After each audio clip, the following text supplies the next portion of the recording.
अपाञ्योद्रवणे रसः तमहमस्मामुष्यायनाय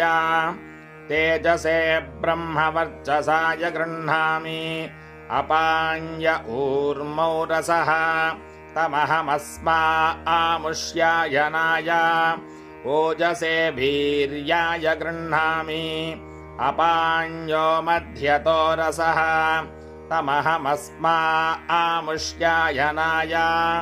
पुष्ट्यै प्रजननाय गृह्णामि अपाञ्यो यज्ञयो रसः तमहमस्मामुष्यायनाय आयुषे दीर्घायुत्वाय गृह्णामि